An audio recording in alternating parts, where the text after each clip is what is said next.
नमस्कार। वर्णिका हिंदी के खास कार्यक्रम बिंदास बोल में आप सभी का स्वागत है। आपके साथ मैं हूं संतोष सारंग। मित्रों, आज हम बात करेंगे वैशाली संसदीय क्षेत्र की।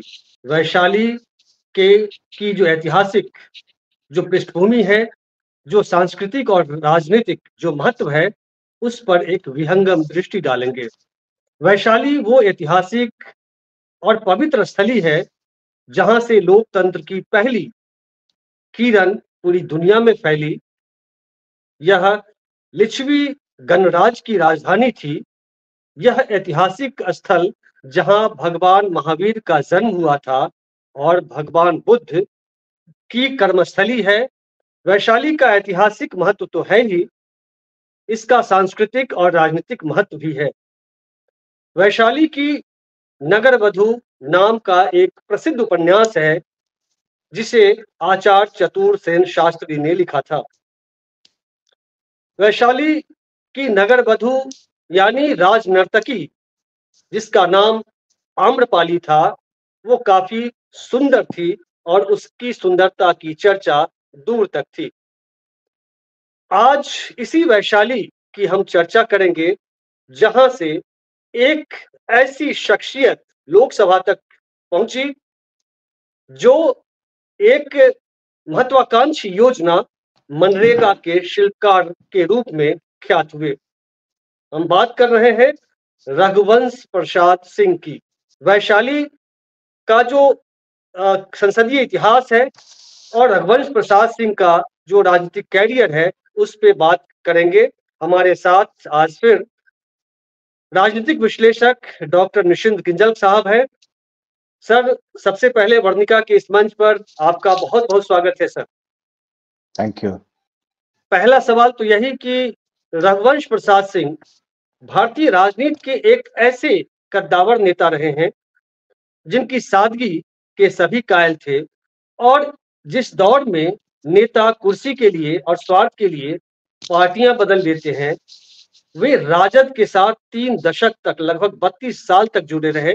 आखिर उनमें क्या खासियत थी? राजद के साथ क्या उनका लगाव था, या लालू प्रसाद से क्यों अटैच रहे अंतिम समय तक? इसको थोड़ा सा इस पर आप रोशनी डालें। आपने एक बहुत अच्छा विषय आज चुना है, रघुवंश बाबू के बारे में। पहले मैं एक थोड़ा स्पष्टीकरण यहाँ पे डालना चाहूंगा कि राष्ट्रीय जनता दल का गठन 1997 में हुआ था। उसके पहले इसको हम लोग जनता दल के नाम से जानते थे। जब ये जनता दल था तब इसका चुनाव चिन्ह हुआ करता था चक्र, और जब ये राष्ट्रीय जनता दल बना 1997 में, उसके बाद इसका चुनाव चिन्ह हो गया था लालटेन। तो 97 के बाद रघुवंश प्रसाद सिंह राष्ट्रीय जनता दल में थे 1997 ऑनवर्ड्स, और उसके पहले जनता दल में थे। पहली बार जब लोकसभा में गए 1996 में, 96 में, तब वह जनता दल के सांसद थे, चक्कर छाप से जीते थे। और उस समय इन्होंने वैशाली से वृषण पटेल जी को हराया था। और जब संसद में गए तो आपको याद होगा उस समय प्रधानमंत्री बने थे HD देवेगौड़ा, और देवेगौड़ा के मंत्रिमंडल में इन्हें दो अलग अलग विभागों में काम मिला, और दोनों ही बार स्वतंत्र प्रभार के राज्य मंत्री थे। पहली बार बने ये एनिमल हस्बेंड्री और डेयरी के, और दोबारा जब बने थे तो खाद्य एवं उपभोक्ता मामलों के मंत्री बनाए गए थे। पहला 96-97 1 साल के लिए, और फिर दोबारा 97 से 98 में बनाए गए थे। तो ये था इनका जो संसदीय लोकसभा की जो यात्रा इनके शुरू हुई 1996 में। ये था जनता दल के सांसद के रूप में वैशाली से जीते, और उसके बाद 4 बार लगातार जीते, 98, 99, 2004 और 2009। ये 4 बार जो जीते, ये राष्ट्रीय जनता दल यानी कि लालटेन छाप से जीते। 5 बार लोकसभा के सांसद रहे 96 से लेकर 18 वर्ष तक। 18 वर्षों से मेरा तात्पर्य है। 2014 का चुनाव आप वहां से हार गए थे, रामा सिंह से चुनाव हारे थे और उसके बाद फिर ये संसद में नहीं जा पाए और 2020 में इनका कोरोना से निधन हो गया था ऑल इंडिया इंस्टीट्यूट दिल्ली में। तो रघुवंश बाबू और वैशाली, ये रिश्ता चला करीबन 18 साल तक सांसद के रूप में और उसके बाद भी 2 चुनाव और लड़े, तो वैशाली से जुड़े रहे। ये अलग बात है कि इनके जैसे चुनाव में जिसे अधिक मत आता है वो जीतता है, जिसे कम आएगा वो हारता है। बड़ी बात नहीं। मुझे एक वाकया याद आता है। एक बार रघुवंश बाबू के पास मेरे यहाँ उनका काफ़ी आना-जाना होता था, मैं भी उनके यहाँ जाता था और बहुत बार उन्हें कोई राजनीति में अकेले बात करने की उनकी अक्सर इच्छा होती थी और फ़ोन करते थे, या तो मुझे बुला लेते थे या मेरे पास आ जाते थे और फिर हम लोग घंटों बात किया करते थे। एक बार की बात है, पटना में ये अपने आवास पर बैठे हुए थे और ऐसे ही हल्के माहौल में हम लोग चाय-पानी कर रहे थे। कुछ लोग आ गए, लालगंज और वैशाली से कुछ लोग आए। तो किसी ने कोई आदमी था, उसने कहा कि मैं साइकिल चलाकर लालगंज से यहाँ पटना आया हूँ। तो खुश हुए, तारीफ़ की उसकी और उससे बातें सुनी और उसने जो काम कहा, उस काम को उनका एक पीए, जहाँ तक मुझे सही याद है, कौशल जी हुआ करते थे। कौशल जी को कहा, उन्होंने फ़ोन करके उस व्यक्ति का जो भी काम था वो करवा दिया। फिर उन्होंने पूछा कि अब तो अपना गाँव कैसे जाबा? साइकिले से चल जाबू? तो कहा कि हाँ, हम साइकिल से ही चले जाएँगे। अब पटना से सोच लीजिए आप, वैशाली या लालगंज जाना था, वो आदमी वहाँ से निकल गया। अब इंटरेस्टिंग बात ये है कि वहाँ पे जब वो आदमी चला गया, तो कोई और व्यक्ति वहाँ जो रघुवंश बाबू के क्लोज़ था, उसने कहा कि सर, आपने इस आदमी का काम करवा दिया। पिछले चुनाव में इसने आपके खिलाफ बूथ छापा था। अब सुनिए आप, रघुवंश साहू को दूसरे किसी व्यक्ति ने कहा कि आपने इसका फ़ोन करके कौशल जी से काम करवा दिया। इस आदमी ने पिछले चुनाव में फला नंबर का बूथ आपके खिलाफ छापा था। तो थोड़ी देर के लिए चुप रहे, फिर मुस्कुराने लगे और अपने चिरपरिचित अंदाज में उसको कुछ नहीं कहा, मुझसे कहा। कहा कि डॉक्टर साहब, आप तो बहुत पढ़ते-लिखते रहते हैं। हम कहे नहीं सर, ऐसा कुछ नहीं है। ठीक-ठाक है। कही एक बात बताइए, सो भारत में तो जवाहरलाल नेहरू बहुत पॉपुलर नेता थे? हम कहे जी सर। इंदिरा जी भी बहुत पॉपुलर हुए? हम कहे जी सर। तो कहा कि एक बात बताइए, कभी ऐसा हुआ कि जवाहरलाल नेहरू जब चुनाव लड़ते थे, तो सर्वसम्मति से सांसद बने क्या? हमने कहा नहीं सर, मेरी जानकारी में तो ऐसा नहीं है। इंदिरा जी सर्वसम्मति से लोकसभा में गई थी क्या? हम कहे नहीं सर, ऐसा तो नहीं हुआ। वो तो हारी भी थी राजनारायण जी से। तब उन्होंने कहा कि देखिए, अटल जी भी हारे थे, याद है? हम कहे जी सर, सीएम स्टीफन से हारे थे और माधवराव सिंधिया से भी हारे थे। तो उन्होंने कहा कि देखिए, यदि उसने मेरे खिलाफ बूथ छापा तो कोई दिक्कत नहीं, कुछ मैंने उस इलाके के लिए कुछ काम किया, उस क्षेत्र में कोई काम किया, तो उस क्षेत्र में तो जो हमको वोट नहीं दिया है, हम तो उसके भी तो सांसद हैं। तो ये कहना कि कुछ लोगों को विपक्ष में भी रहना चाहिए, ये कह के उन्होंने बात को बहुत हल्के से उड़ा दिया और कहा कि कुछ लोगों को विपक्ष में भी रहना चाहिए और उदाहरण जवाहरलाल नेहरू और इंदिरा गांधी का दिया। तो ये देख सकते हैं कि क्या हाजिर-जवाबी थी और कितना कनेक्शन था उनका अपने क्षेत्र के लोगों से। तो ये रघुवंश बाबू का व्यक्तित्व था। एक बार का जी। वाकया मैं और एक बार बताना चाहता हूँ। मुझे लगता है ये 1999 की बात है। रघुवंश बाबू उस बार जो चुनाव लड़ रहे थे, थोड़ा कठिन चुनाव था। उसमें शशि राय जी भी उनके खिलाफ चुनाव लड़ रहे थे रामविलास पासवान की पार्टी से और लवली आनंद भी लड़ रही थी चुनाव। तो कठिन चुनाव हो रखा था। मुझे याद है मोतीपुर चीनी मिल के ग्राउंड पे लालू जी की सभा होनी थी। तो वहाँ हम लोग इंतज़ार कर रहे थे लालू जी के आने का और रघुवंश और मंच पर से लोग भाषण भाषण दे रहे थे। लेकिन रघुवंश बाबू मंच पर नहीं आ रहे थे और नीचे जनता के बीच घूम रहे थे।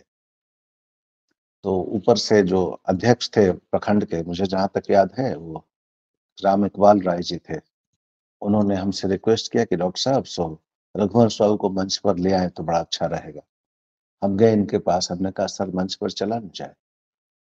तो उन्होंने कहा कि देखिए अभी लालू यादव को आने में देरी है, सो क्यों मंच पर ले जाना चाहते हैं? यहाँ इस मैदान में हम घूम रहे हैं, तो जब तक लालू जी आते हैं उतनी देर में पता नहीं कम से कम 100, 150, 200 आदमी हमारे सामने आएंगे, प्रणाम करेंगे, सबसे हम हालचाल पूछेंगे, तो मेरा कनेक्ट जो है अपने क्षेत्र की जनता से वो कितना बढ़िया हो जाएगा। अब बिठा दीजिएगा, हम किसी से मिल नहीं पाएंगे। तो बाद में हमने कभी पूछा कि सर बताइए, इतने लोगों को आप मिलते हैं और उसके प्रणाम या उसके अभिवादन का जवाब देते हैं, क्या इतने लोगों को पहचानते भी हैं? तो उन्होंने कहा कि नहीं, ये तो संभव नहीं कि हर आदमी को पहचाने, लेकिन मेरा सिर्फ यह कहना कि क्या हालचाल है, कैसे हैं आप, सब ठीक तो है, वो आदमी इतने से खुश होकर अपने घर चला जाता है। कह रहे सांसद महोदय ने हमसे कहा कि क्या हालचाल है, कैसे हो तुम? तो देखिए क्या उनका जो आपने जैसे शुरुआत की कि सादगी की बात की, तो ये बहुत अच्छी बात है रघुवंश बाबू आपने कही, और मैंने इसको बहुत नजदीक से चीजों को देखा है। तो ये 2 वाक़ये, और एक वाक़या मैं और रघुवंश बाबू के बारे में बताना आपको चाहूँगा, ये भी बड़ा अद्भुत है। मुझे याद है हमारे एक मित्र हैं, पत्रकार हैं, आप उनसे वाकिफ़ हैं, हेमंत कुमार जी, जो हिंदुस्तान में भी थे और बाद में प्रभात खबर में भी थे। हेमंत जी के छोटे भाई की शादी थी और उसकी शादी में हम लोग इकट्ठे हुए थे शाम को, रघुवंश बाबू भी वहाँ आए थे। इसी दाऊदपुर कोठी के पास में उनके छोटे भाई श्याम जी शायद उनका नाम, उन्हीं की शादी थी। संजोग से रघुवंश राव हुआ है तो मैं था, रघुवंश राव थे और वहाँ ख्वाजा जमाल जो हिंदुस्तान टाइम्स के पत्रकार थे वो थे। हम लोग बैठे थे। उस समय मुझे जहाँ तक ख्याल आ रहा है वाजपेयी जी की सरकार थी, नीतीश कुमार जी वहाँ मंत्री हुआ करते थे और उस समय बम्बई में राज ठाकरे के लोग बिहार और यूपी के लोगों पर कहर बरपा रहे थे। किसी टैक्सी वाले को पीट दिया, किसी खोमचे वाले को, ठेले वाले को पीट दिया। बिहार और यूपी के खिलाफ वहां पर एक आंदोलन सा चल पड़ा था और काफी अपमानित हो रहे थे बिहार के बच्चे या फिर बिहार के गरीब मजदूर लोग। ये उसी वक्त की बात है। प्रमोद महाजन उस समय जीवित थे और वो भी दिल्ली की सरकार में थे। और मुझे जहां तक याद है रघुवंश राव उस समय लालू जी की पार्टी से सांसद थे और जब भी ये सांसद रहे तो अमूमन विपक्ष में रहते थे तो भी भारतीय जनता पार्टी एनडीए की सरकार होती थी, फिर भी उसमें कोई ना कोई पार्लियामेंट्री कमेटी का मेंबर इन्हें जरूर बनाया जाता था। मुझे याद है उस समय रक्षा मंत्रालय में भी पार्लियामेंट्री कमेटी के सदस्य थे विपक्ष के सांसद रहते हुए, और ऊर्जा मंत्रालय में भी इनको स्थान मिला था as a member of parliamentary committee. कहने का मतलब कि इनका इतना वजन था और इतना इनका आदर करते थे विपक्ष के लोग भी कि इन्हें अपने मंत्रालय में पार्लियामेंट्री कमेटी में डालते थे।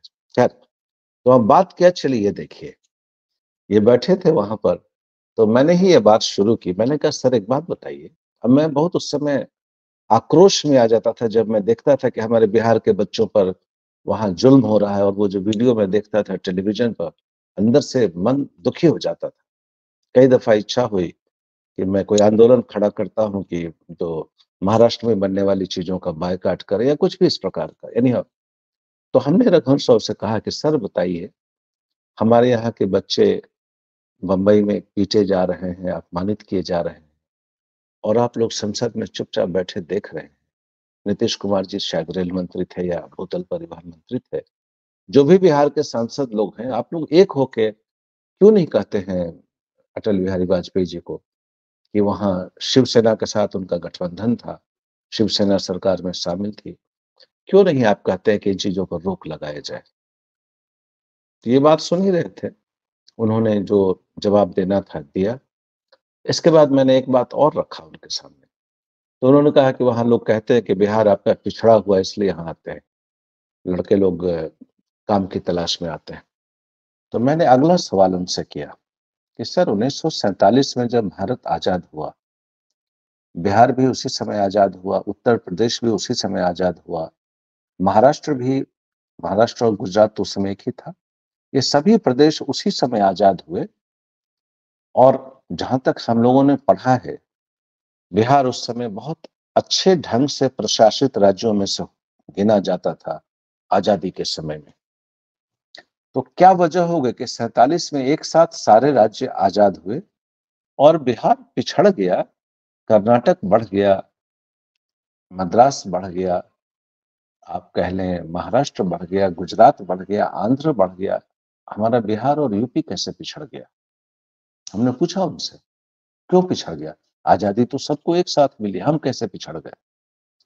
इस समय जो उन्होंने बात मुझे कही, आज मुझे लगता है 20 साल से ऊपर इन बातों को किया, मुझे अभी भी बहुत अच्छे से याद है। और इस वाकये में आप उस व्यक्ति की विलक्षण सोच को आप देख सकते हैं। रघुवंश बाबू ने क्या कहा कि डॉक्टर साहब, जब हिंदुस्तान आजाद हुआ, महाराष्ट्र महाराष्ट्र के लोग, जो मराठी लोग थे, उन्होंने महाराष्ट्र को देखा, मद्रासी लोगों ने तमिलनाडु को देखा, कन्नड़ लोगों ने कर्नाटका या उस समय मैसूर प्रदेश को देखा, तेलुगु लोगों ने आंध्र प्रदेश को देखा, लेकिन मलयाली लोगों ने केरल को देखा। और हम जो हिंदी भाषी लोग थे, हम लोगों ने अपने प्रदेश को नहीं देखा, हम लोगों ने राष्ट्र को देखा। यदि हम लोग भी अपने प्रदेश को देखते तो आपको हिंदुस्तान जो आज दिखता है, इतने राज्यों का एक जो फेडरल स्ट्रक्चर है, ये तभी का तभी खत्म हो गया होता। जिस तरह उन्होंने अपनी अपनी भाषा के आधार पर अपने अपने राज्य को देखा, यदि हम लोग भी ऐसे ही देखते तो हमारा राज्य खत्म हो गया होता। तो आप सोच सकते हैं कितनी बड़ी बात कही कि जो हम लोग, जो उस समय जो हम लोगों ने राष्ट्र को देखा, ये शब्द उनके थे। उन्होंने अपने अपने राज्य को देखा, अपने प्रदेश को देखा। हम हिंदी भाषी क्षेत्र के लोगों ने राष्ट्र को देखा और उस राष्ट्र को देखने में हम लोगों ने थोड़ी उदारता बरती। नहीं पिछड़ गए, उन्होंने हमने उदारता बरती ताकि ये लोग देश के साथ जुड़े रहें, और उसी उदारता का परिणाम है कि हम पिछड़ गए। तो कितने अच्छे से व्याख्या की ये आप देख सकते हैं। रघुवंश बाबू तो विद्वान आदमी थे ना, वो प्रोफेसर भी थे शायद पहले गणित के। इन्होंने मैथमेटिक्स में पीएचडी किया था और ये प्रोफेसर थे।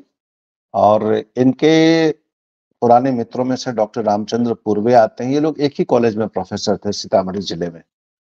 और वहीं बेलसंड से 1977 से लेकर 1990 तक ये विधायक भी थे। उस समय सोशलिस्ट पार्टी हुआ करती थी, विधायक थे। और बीच में एक बार एमएलसी थे 1991 से लेकर जब ये लोकसभा चुनाव लड़ने आए उस समय तक। उस दौरान थोड़े समय के लिए विधान परिषद में ये विधान परिषद के सभापति भी थे। तो इनका काफी लंबा संसदीय जीवन रहा। विधानसभा में रहे, विधान परिषद में रहे और फिर लोकसभा में रहे, काफी लंबा। अच्छा, ये आम जनता के बीच, आम लोगों के बीच ब्रह्म बाबा के नाम से प्रसिद्ध रहे। ये नामकरण कैसे हुआ उनका? ये ब्रह्म बाबा लालू जी इनको कहा करते थे, ब्रह्म बाबा। उसके पीछे कई चीजें थी। एक हाँ, ये नाम लालू जी का दिया हुआ था, ब्रह्म बाबा। तो क्यों, ब्रह्म मतलब बाबा कुछ लालू, कुछ कारण रहा ये नहीं, लालू जी की आदत रही कि वो हर आदमी जो उनके निकट रहता है, सबका कुछ ना कुछ नाम वो निकाल लेते हैं। उसके पीछे कोई गहरी मंशा नहीं होती, लेकिन वो चीजों को लाइटली लेते हैं। और जैसे अब शिवानंद तिवारी जी हैं, उनको बाबा कहते हैं। बाबा कहाँ बड़े हो, ब्रह्म बाबा कहाँ बड़े। तो नेताओं को यूजुअली कुछ ना कुछ नाम देकर उनको वो खोजते रहते हैं।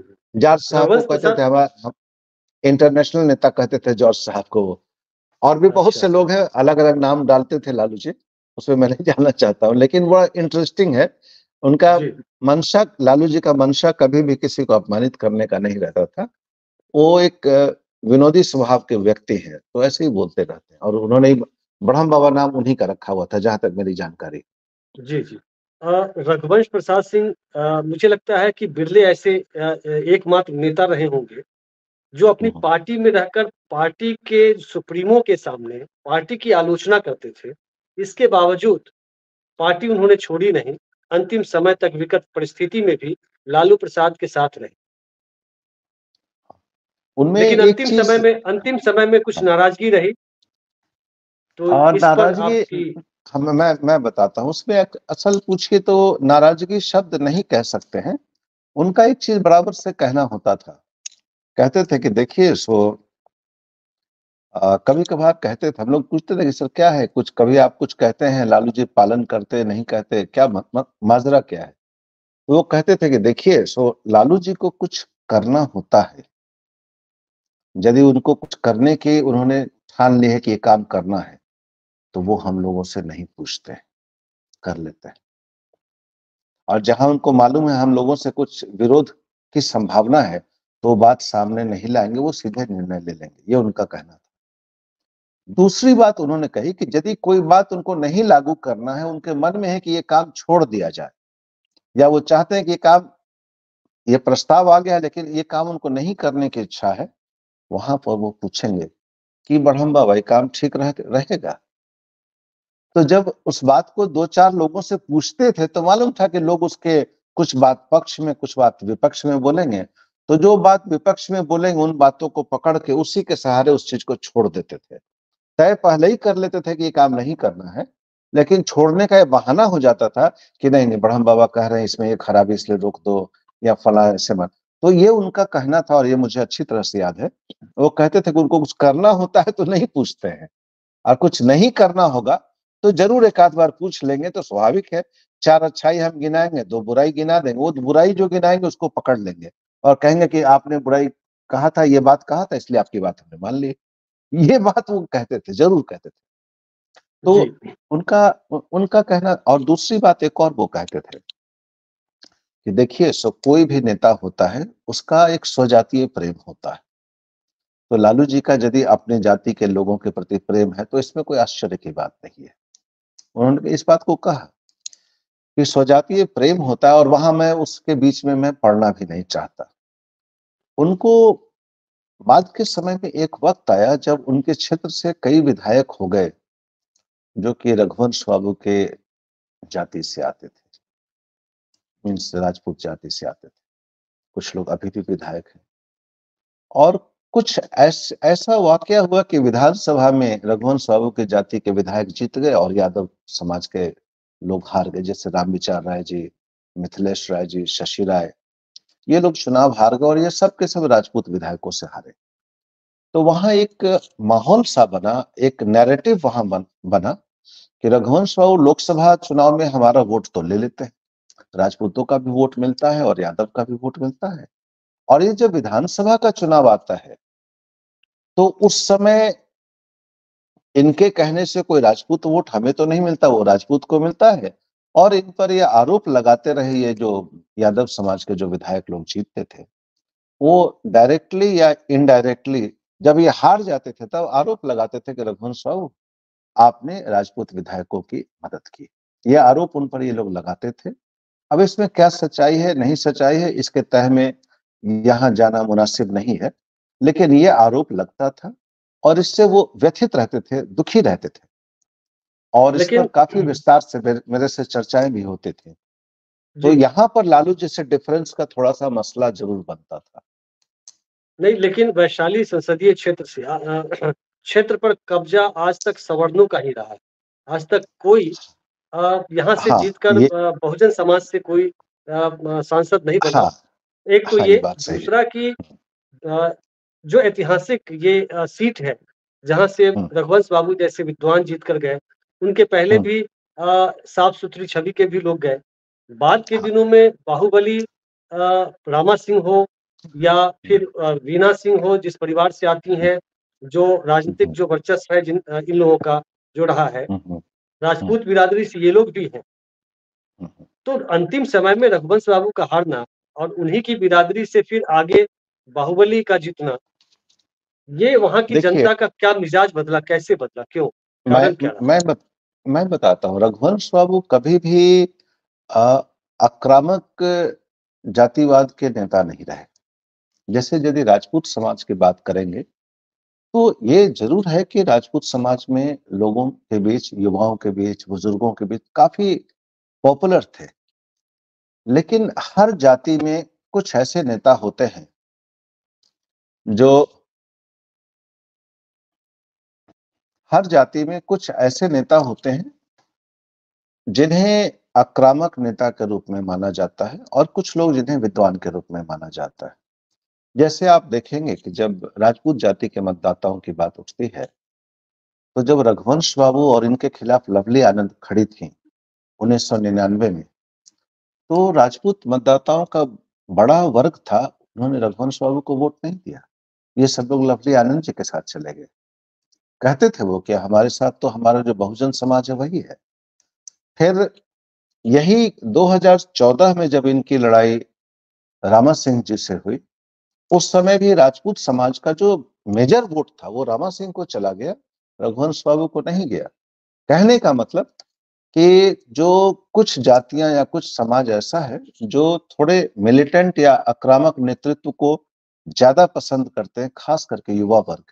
यदि दो नेता सामने आ जाए, एक विद्वान नेता सामने हो या फिर बहुत धीर गंभीर नेता हो, और दूसरे को थोड़ा जुझारू, बोलते युवा तुर्क कह लीजिए या फिर जिसे बाहुबली भी आप कह सकते हैं, तो युवा वर्ग उसको ज्यादा पसंद करता है बनिस्बत की किसी विद्वान के। ये बात सच्चाई है। या मैं एक छोटा सा, एक थोड़ा सा विषयांतर करके एक बहुत इंटरेस्टिंग बात बताना चाहता हूँ। ये 2009 या 2010 के आसपास की बात है। एक जनता दल यूनाइटेड में एक बड़े नेता थे, मैं उनके साथ ऐसे ही अकेले बैठा हुआ था, तो उन्होंने एक बात कही कि डॉक्टर साहब, उन्हें शैडो सीएम भी कहा जाता था उस जमाने में। अब आप खुद अंदाजा लगा सकते हैं। उन्होंने कहा कि डॉक्टर साहब, सो मुजफ्फरपुर से कोई अकलियत का कोई नेता एक खोज के लाइए, हमें चाहिए। तो हमने कहा ठीक है, मुझे 2-4 दिन का वक्त दीजिए, मैं ढूंढ कर लाता हूँ। उनका बोलिए ना, कुछ तो नाम बोलिए। तो हमने कहा सर, ऐसे बैठे बैठे कैसे नाम बोलूं? आप दूसरी पार्टी से किसी को लाना चाहते हैं, तो जो जिसे लाने की बात है उससे भी तो पूछना पड़ेगा। तो नहीं नहीं, आप कुछ नाम बताइए। हमके बिना पूछे कैसे बता दें? तब उन्होंने कहा, भाई कुछ तो नाम बताइए। हमने कहा नाम बिना पूछे कैसे बताएं? तब उन्होंने कहा, 2-3 नाम लिए जो कि राज्य के नामचीन अकलियत के नेता थे, जिन्हें बाहुबली के रूप में जाना जाता था या उसी रूप में चिन्हित थे, वैसे लोगों का नाम लिया कि कोई भी होगा तो ऐसे ही होगा, ऐसा ही प्रकार का नेता होगा, उसका नाम बताने में क्या दिक्कत है? हमने कहा सर, ऐसा क्या बात कर रहे हैं? अकलियत में जो आप नाम ले रहे हैं, उसी के समानांतर अब्दुल बारी सिद्दीकी साहब जैसे लोग भी हैं, जाबिर हुसैन साहब जैसे लोग भी हैं। आप सिर्फ अकलियत को वो बाहुबली से कैसे जोड़ के आप देख रहे हैं? तो वही मैं कहना चाह रहा हूँ कि ये चीज सभी बढ़ी हुई जातियां जो राजनीति में रही हैं, उन सब के साथ ये हुआ है। राजपूतों के साथ भी हुआ है, भूमिहारों में भी ये चीज चला है। युवा वर्ग होता है, वो विचारवान या बहुत बुद्धिमान नेता को उतना जल्दी नहीं पसंद करता।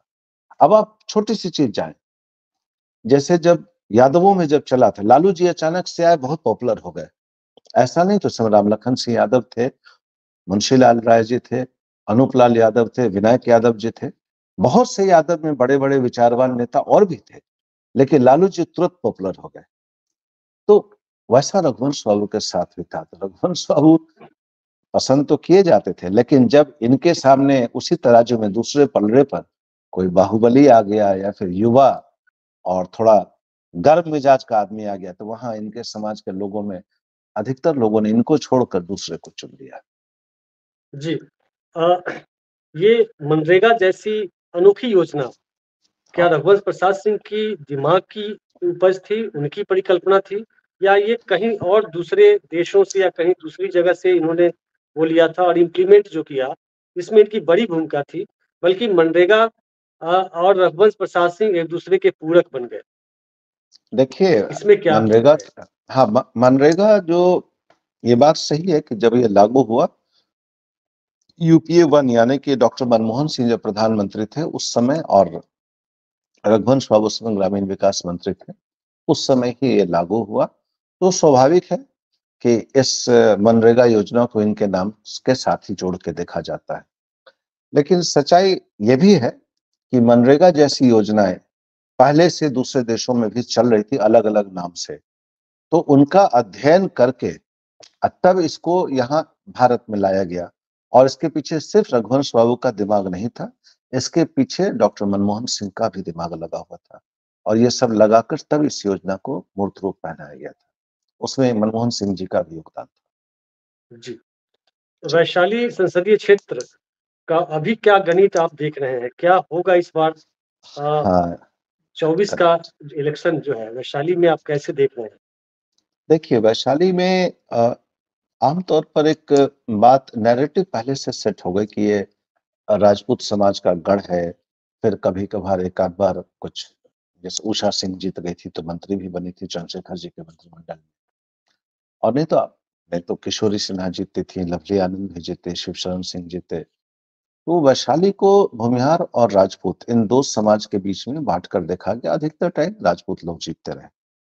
अभी वहाँ एक नैरेटिव चल पड़ा है। यदि आप क्षेत्र में घूमेंगे तो आप देखेंगे कि 2 बार वृषिण पटेल 1996 और 1998 में रघुवंश प्रसाद सिंह के सामने एक मजबूत उम्मीदवार के रूप में आए, और 1999 में शशि राय जी भी, वो तीसरी कमजोर पार्टी से थे, फिर भी उन्हें करीबन 1.25 लाख वोट मिला था।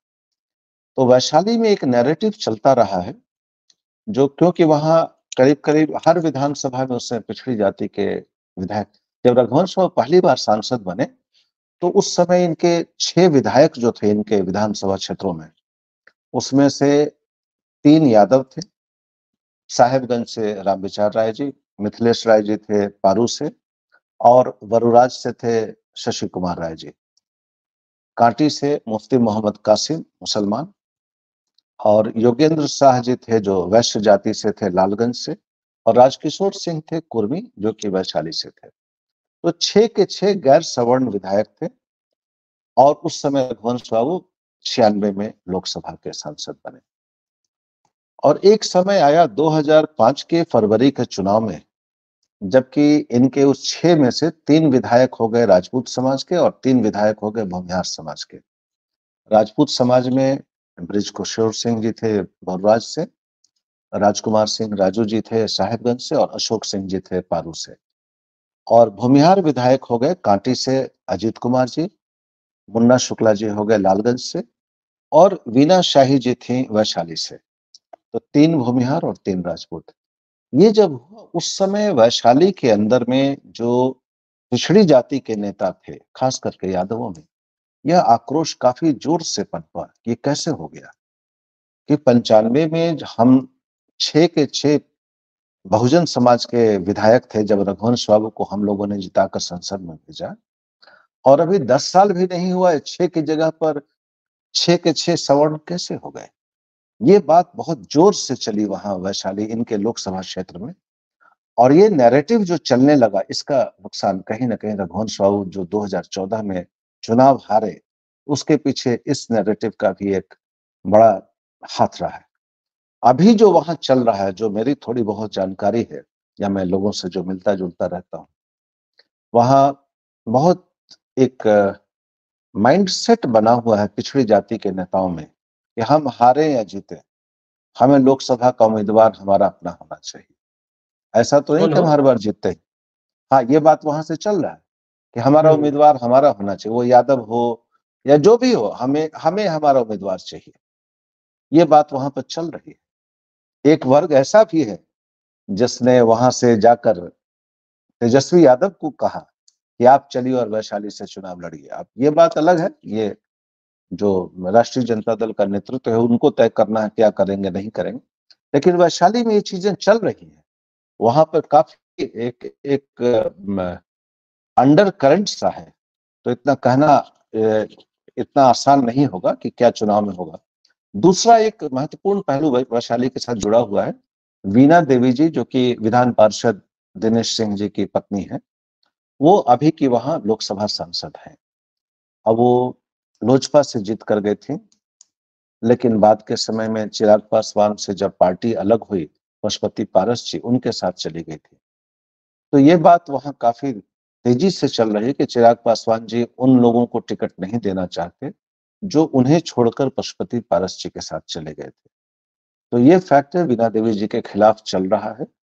अब ये देखना रोचक होगा कि चिराग पासवान जी उन्हें माफ करके दोबारा टिकट देते हैं या कि नहीं देते हैं, ये चर्चा भी वहां चल रही है। तो वैशाली से दोनों तरफ से, राष्ट्रीय जनता दल की तरफ से कौन उम्मीदवार होगा, इस पर एक प्रश्न चिन्ह लगा हुआ है। यादव समाज के लोग अड़े हैं कि हमें पिछड़ी जाति का उम्मीदवार चाहिए, और लोजपा में चिराग पासवान भी चाहते हैं कि कोई ऐसा उम्मीदवार मिले जो वीणा देवी जी के को छोड़ कर देना चाहते हैं। अब उनके सामने क्या विकल्प है ये तो मैं नहीं बता सकता, लेकिन उन्हें ये लगता है कि हम ऐसा उम्मीदवार दें जिसका प्रभाव हाजीपुर संसदीय क्षेत्र पर भी पड़े, क्योंकि वैशाली के सटे हाजीपुर है जहां से चिराग पासवान स्वयं चुनाव लड़ेंगे, जिसकी संभावना है। तो वहां अभी काफी रोचक दौर से चीजें गुजर रही है वैशाली में। बीच में बात चली थी कि भारतीय जनता पार्टी स्वयं इस सीट को रखना चाहती है, लेकिन वो कहानी अब खत्म हो चुकी है। वहां सीधी सीधी लड़ाई होनी है राष्ट्रीय जनता दल और चिराग पासवान जी के लोक जनशक्ति पार्टी के बीच में। कैंडिडेट कौन होगा ये अभी भविष्य के गर्भ में है। जी जी। बहुत बहुत शुक्रिया सर, आपने बहुत अच्छी जानकारी दी वैशाली संसदीय क्षेत्र के बारे में और रघुवंश बाबू के बारे में। तो मित्रों, यह बातचीत आपको कैसी लगी? आप अपनी प्रतिक्रिया जरूर देंगे और इस वीडियो को अधिक से अधिक लोगों तक शेयर करें। तो दीजिए इजाजत, फिर मिलते हैं अगले अंक में। तब तक के लिए नमस्कार, शुक्रिया।